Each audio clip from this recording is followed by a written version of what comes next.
사랑하는 성도님 여러분, 세상에서 가장 변하지 않는 사람이 누구인지 아십니까? 우리가 거울을 보면 그 사람이 누군지 잘 확인할 수 있습니다. 눈치채셨던 것처럼 세상에서 가장 변하지 않는 사람은 바로 우리 자신이라고 말씀드릴 수 있습니다.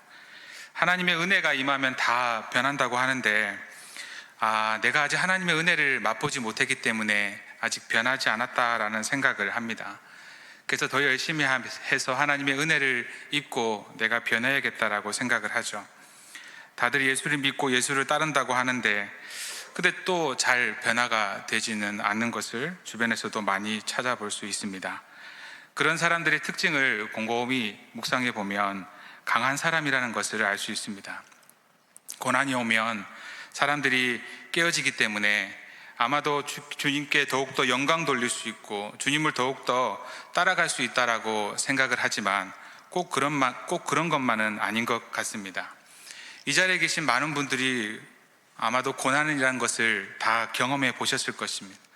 여기에 있을 수 있었던 것은 내가 더 열심히 살았기 때문이겠죠. 자수성가했다라는 것입니다. 그런 분들은 곰곰이 보면 무슨 일을 할 때 자기의 힘을 믿을 수밖에 없는 모습을 많이 보이곤 합니다. 자기 힘으로 의지할 것 없이 힘차게 살아왔다는 것이겠죠.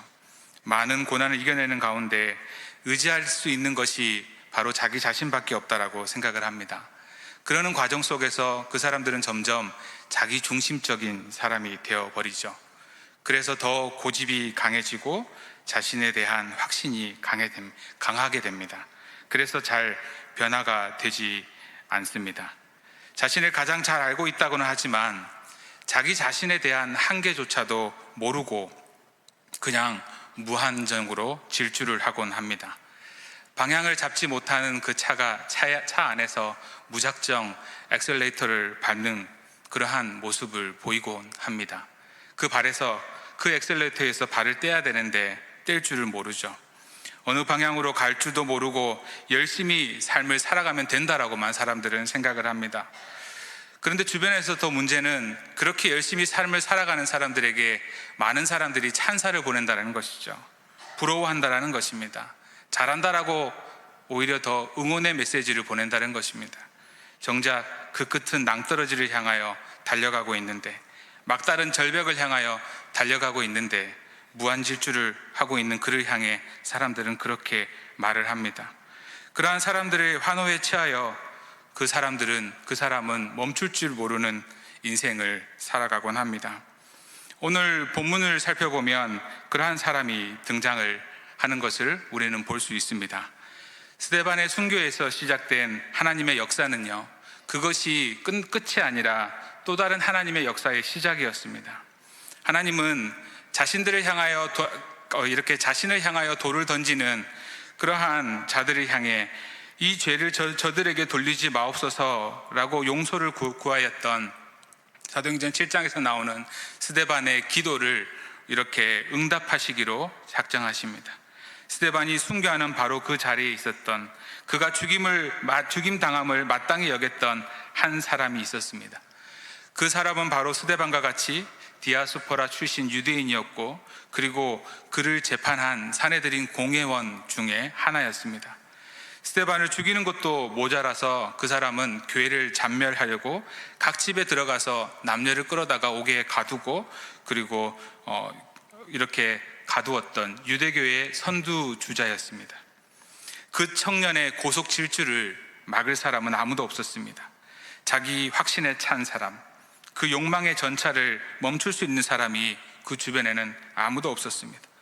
유대교의 많은 사람들은 그를 멈추지 않고 오히려 그를 향하여서 유대교의 미래라고 칭송만 할 뿐이었습니다.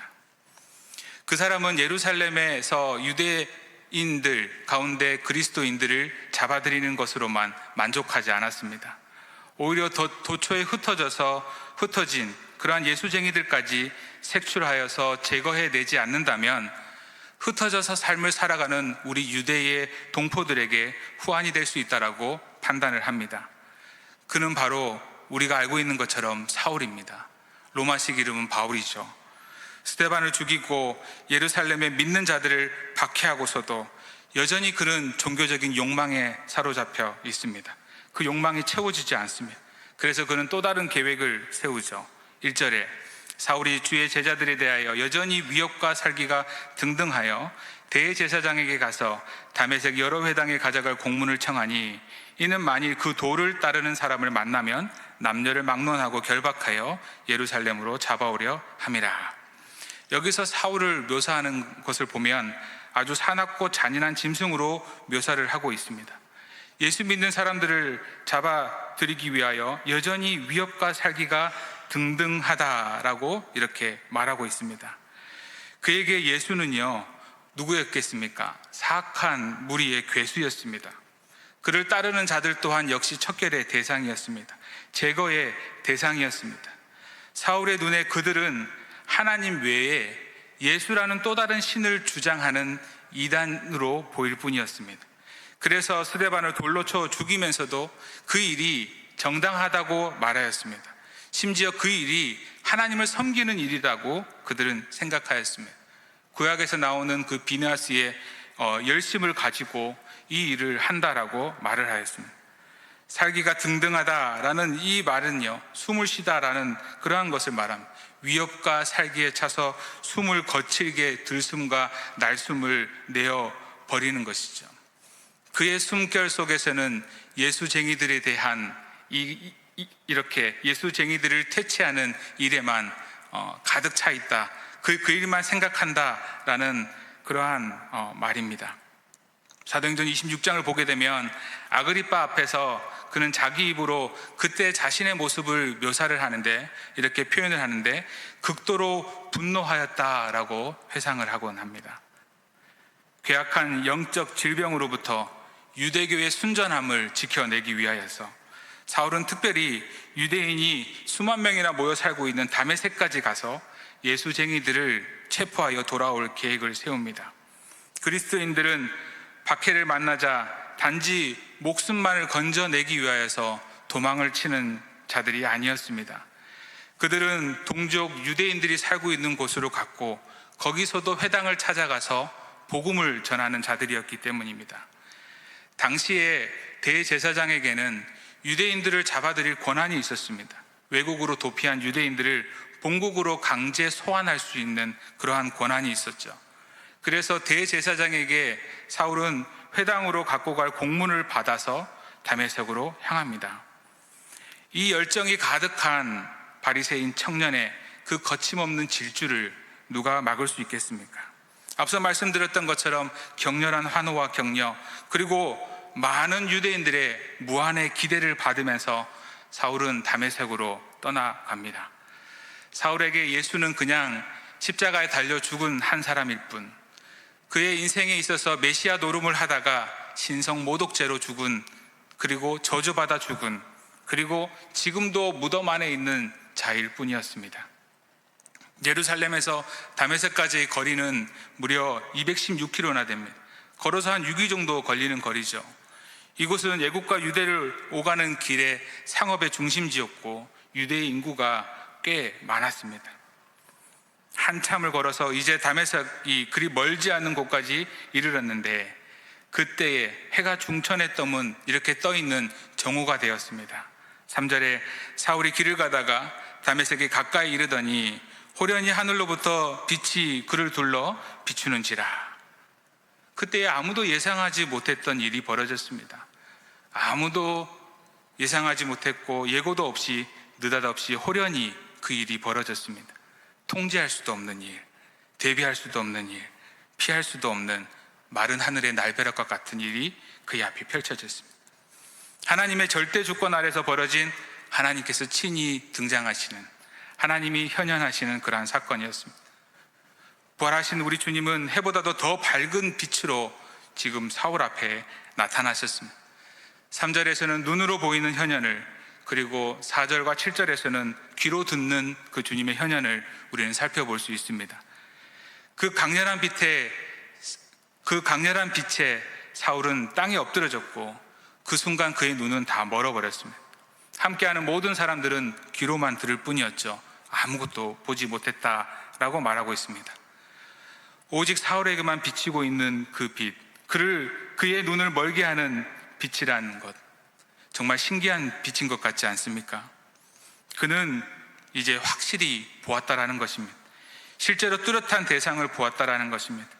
훗날 이 경험을 두고 바울이 고백을 이렇게 합니다. 고린도서 9장 1절에요. 내가 자유인이 아니냐, 사도가 아니냐, 예수 우리 주를 보지 못하였느냐, 주 안에서 행한 나의 일이 너희가 아니냐, 우리 주님을 보았다라고 이야기하죠. 또 15장 8절에 맨 나중에 만삭되지 못하여 난 자 같은 내게도 보이셨느니라. 바울은 분명 그때 주님을 보았다라고 말하고 있습니다.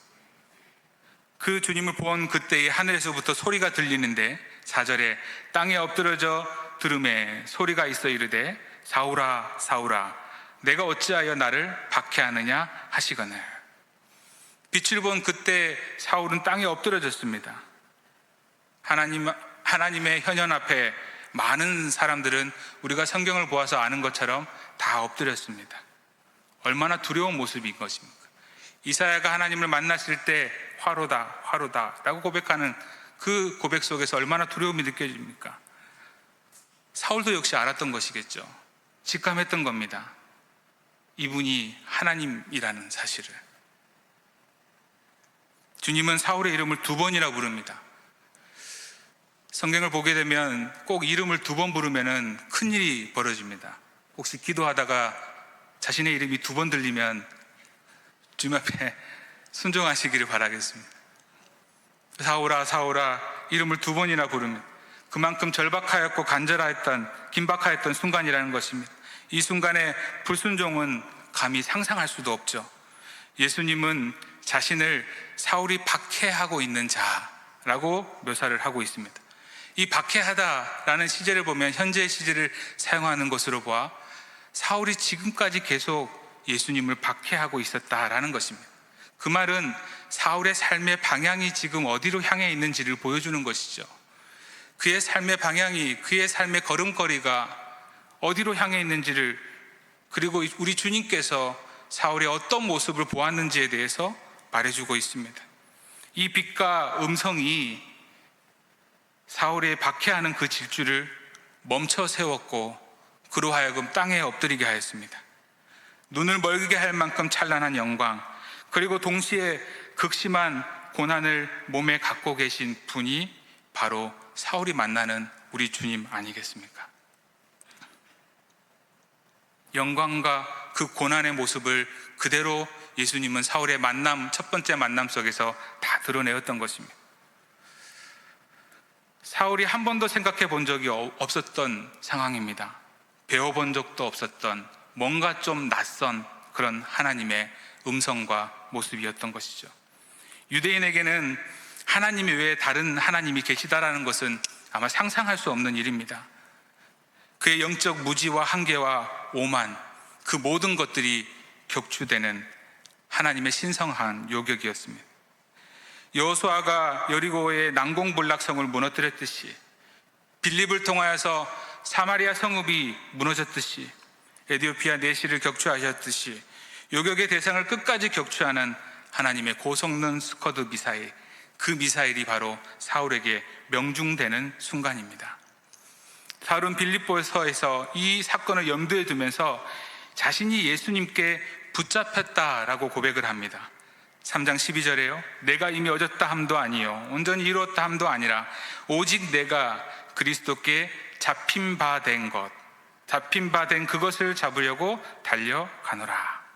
다메섹으로 그리스도인을 체포하러 가던 사울은 오히려 부활하신 주님께 먼저 체포가 되었습니다. 이렇듯 모든 회심은 우리가 먼저 예수님을 붙잡는 사건이 아니라 우리가 바로 예수님께 붙잡힘을 당하는 사건인 것입니다.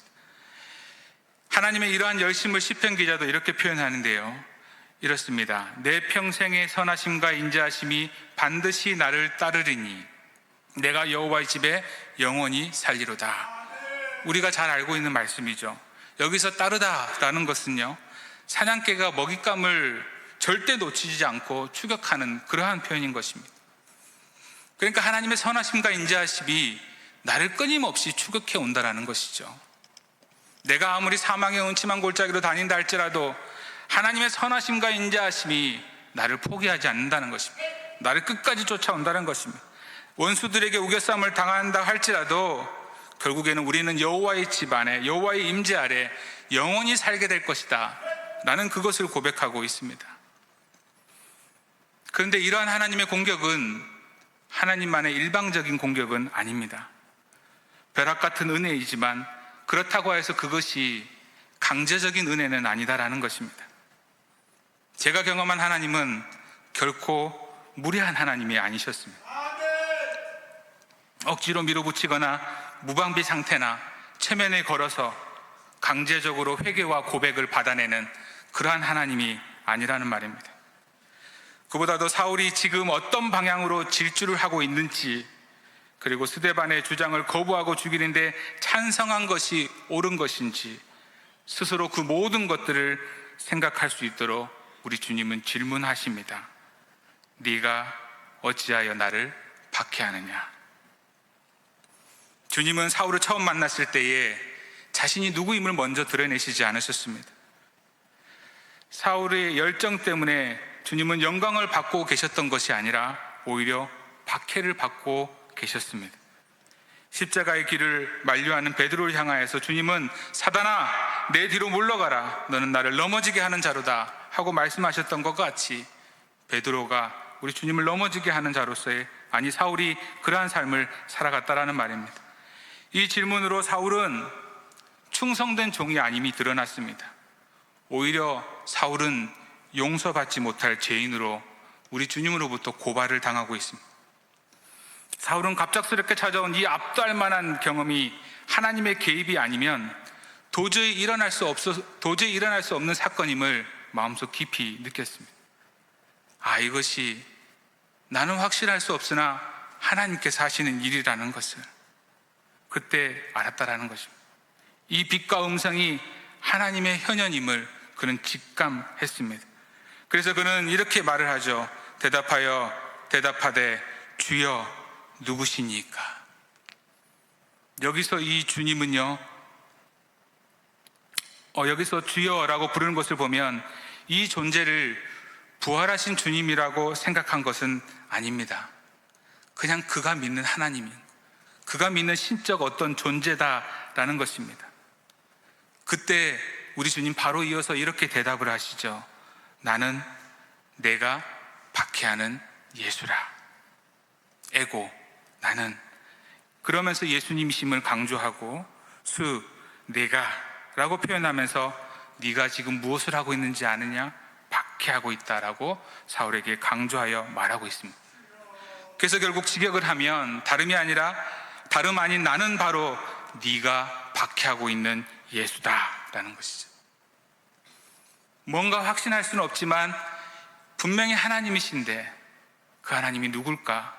그때 주님은 말하죠. 네가 박해하는 예수라고. 이것은 자기 제자들을 박해하는 것은 곧 예수님 자신을 박해하는 것임을 강조하는 표현입니다.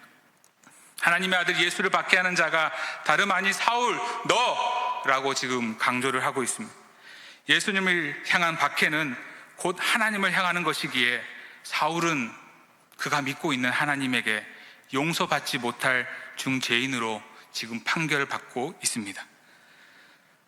사울은 예수와 스데반과 그 도를 따르는 자들이야말로 마땅히 죽어야 한다고 생각을 했는데 사실 하나님이신 예수님으로부터 사형 선고를 받은 사람은 사울 그 자신이었다라는 것이죠. 사울에게 더 충격적인 사실은 그렇게 말씀하신 분이 유일하신 성부 하나님이 아니라 신성모독죄로 인하여서 십자가에 못 박혀 죽은 인간이신 나사렛 예수 그리스도라는 사실인 것입니다. 유대계의 열정적인 사람이라면 갈릴리 안에서 그 예수님으로 말미암아 일어났던 엄청난 기적들, 그리고 그렇게 사람들의 기대를 한 몸에 받고 있었던 그 예수님에 대해서 몰랐을 리 없었을 것입니다. 예수님께서 예루살렘에 들어왔을 때, 재판을 받을 때, 십자가에 죽을 때 유대계의 열성적인 사람들은 과연 이러한 이단의 실체가 드러나는 것인가? 이러한 이단의 끝은 어딜까? 그들의 결말을 보기 위하여서 사내들인 공의에서 늘 서성이며 주변을 떠나지 않고 어떤 일이 벌어지는지 아마 기대하고 있었을 것입니다. 예수도 그저 십자가에 달려 죽은 한 사람일 뿐이라고, 그 수천 수백 명 가운데 하나에 불과하다고 여겼는데, 그렇게 죽은 예수가 지금 자신 앞에 신의 모습으로 나타났으니 그는 환한 빛에 눈이 멀었을 뿐만 아니라 모든 지적 기능과 감각, 모든 것이 통째로 마비되는 경험을 지금 하고 있습니다. 자신의 인생의 모든 것이 다 멈춰버렸다는 것이죠. 아무 생각도 나지 않습니다. 아무 느낌도 나지 않습니다. 그냥 충격 그 자체였다는 말입니다. 지금 그는 여태 한 번도 경험해 보지 못한 그 인생, 그 충격, 가공할 만한 충격을 받고 있습니다. 그의 사상이 모든 것들이 다 무너져 버렸습니다. 어떻게 보면 그 자신의 존재 자체가 산산이 부서진 상황인 것이죠. 자신의 지난날의 삶의 모든 것들 속에서 환멸을 하고 있습니다. 여태까지 자신을 지태오던 자신의 모든 신학이 다 무너져 버렸습니다.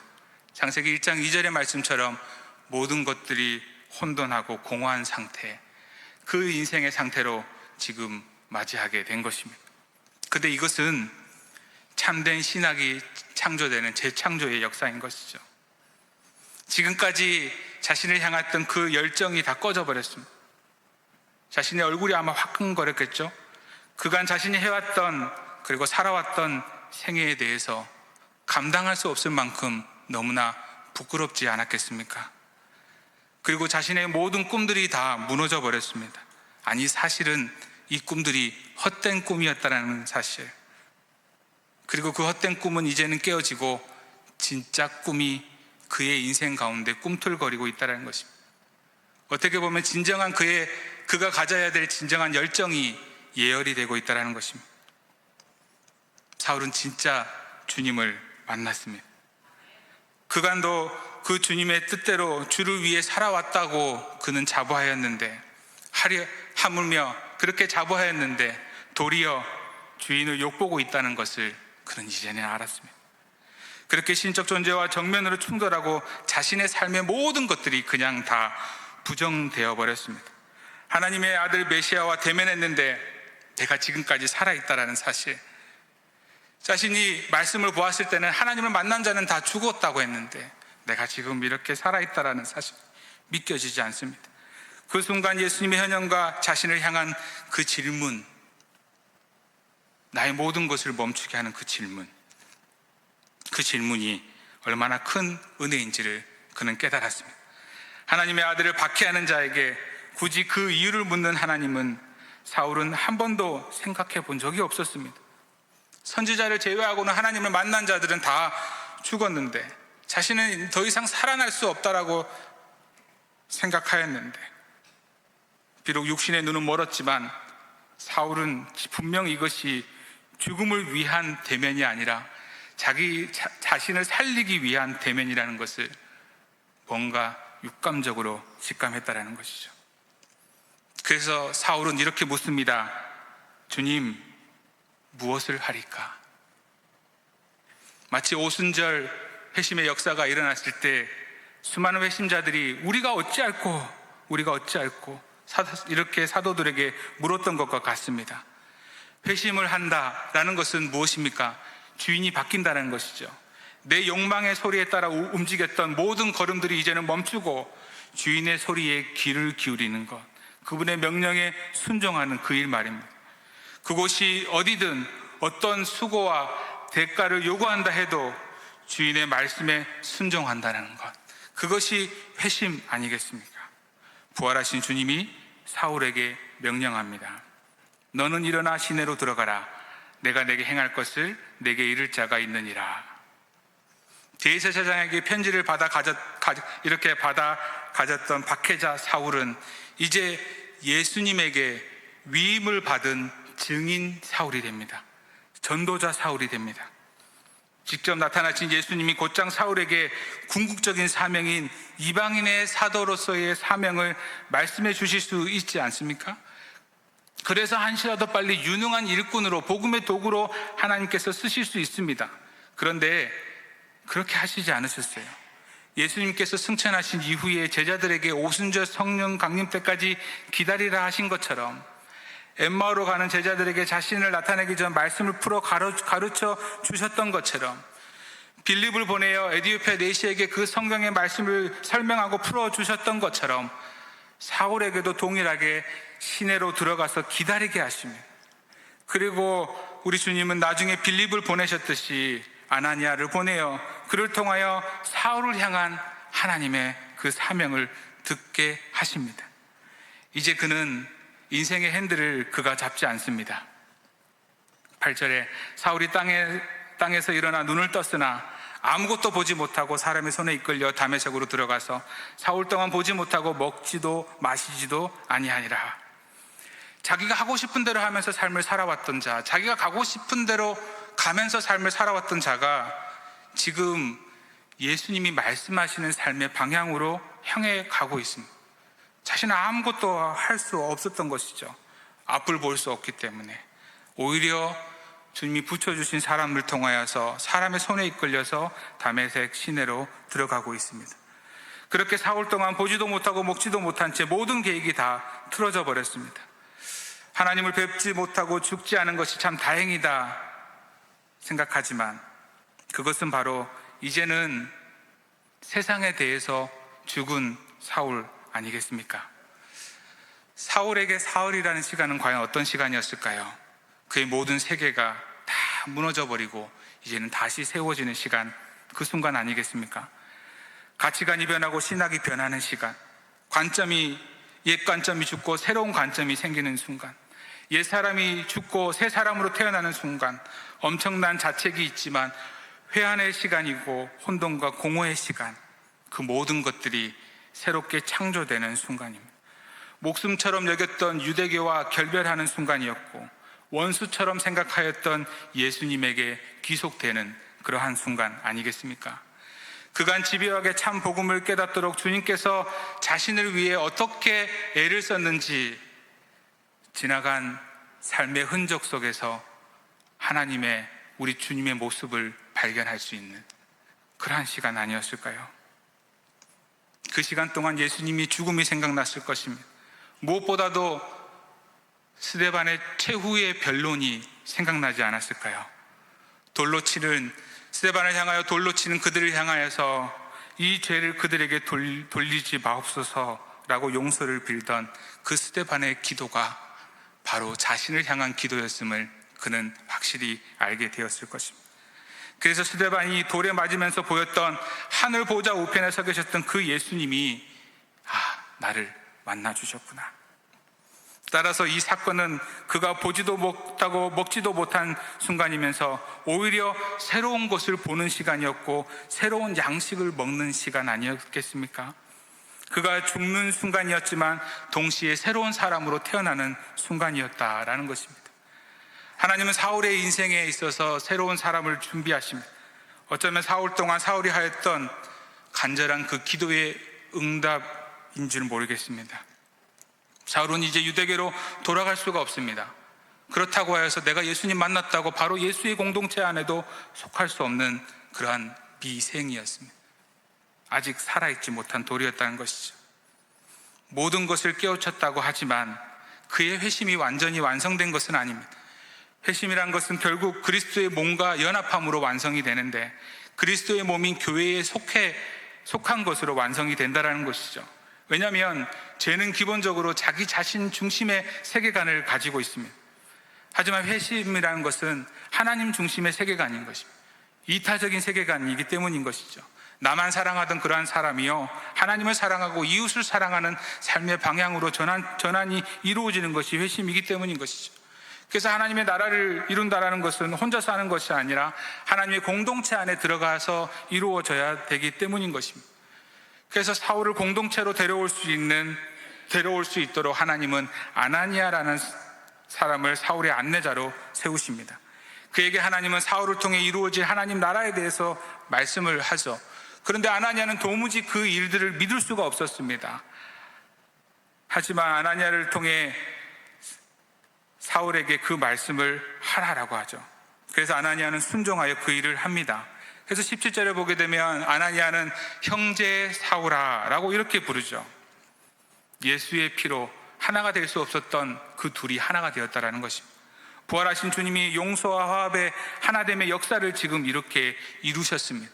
아나니아가 기도하고 안수하자 어두워졌던 사울의 눈이 환해졌고 그의 영적 눈도 다 밝아졌습니다. 성령님께서 이제는 사울의 인생을 운전해 나가시지 않겠습니까? 그가 가고 서는 것의 모든 것의 결정을 우리 주님께서 하시지 않겠습니까? 삶의 방향과 속도 모든 것을 다 우리 주님께서 하시지 않겠습니까? 성령의 밝은 빛을 따라 성령의 소욕을 따라 삶을 살아갈 것입니다. 자신의 지혜와 힘과 확신으로 열정으로 살았던 그 모든 삶들을 다 멈추고 이제는 새로운 지혜와 힘과 확신과 열정으로 사는 존재가 되었다는 말입니다. 이것이 진정한 회심 아니겠습니까? 사랑하는 성도 여러분, 우리가 하는 오해 중에 하나는 사울이 예수를 박해한 것은 분명 잘못되었지만 사울에게 있어서 그 충성스러움, 그리고 사울이 가지고 있는 지혜와 지식, 그리고 그의 로마 시민권, 그가 가지고 있는 가문의 모든 것들이 있기 때문에 하나님께서 그렇게 귀하게 불러다가 썼다라는 오해가 있습니다. 그런데 사울의 모든 조건이 하나님 쓰시기에 충분하였을까요? 정말 그렇겠습니까?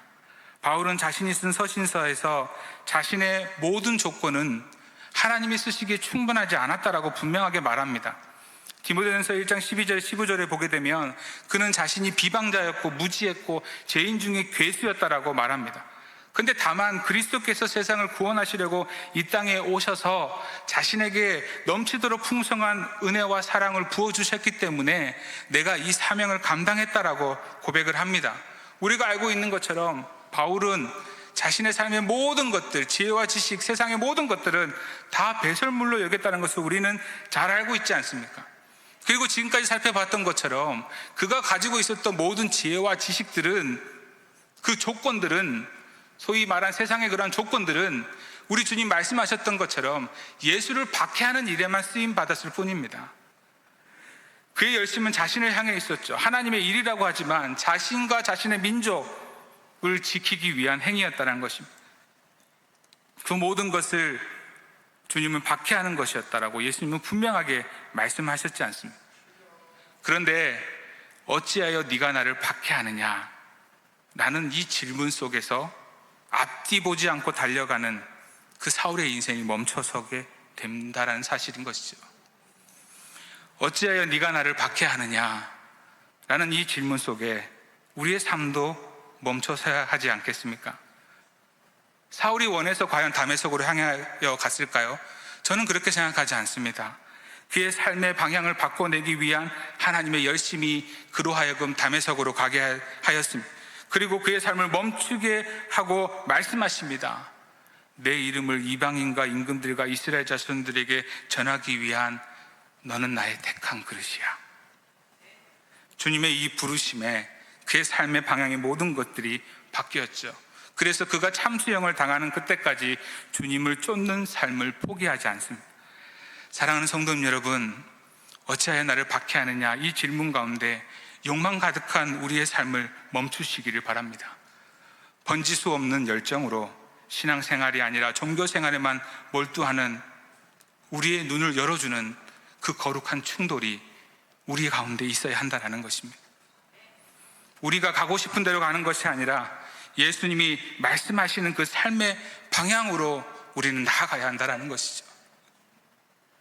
그래서 우리의 삶을 설명함에 있어서, 누군가에게 우리의 모습을 말함에 있어서 주님 아니고서는 설명 불가능한 인생이 우리의 인생이 되어야 될 줄 믿습니다. 그런 인생을 살아가시는 우리 모두가 되길 주님의 이름으로 축원합니다.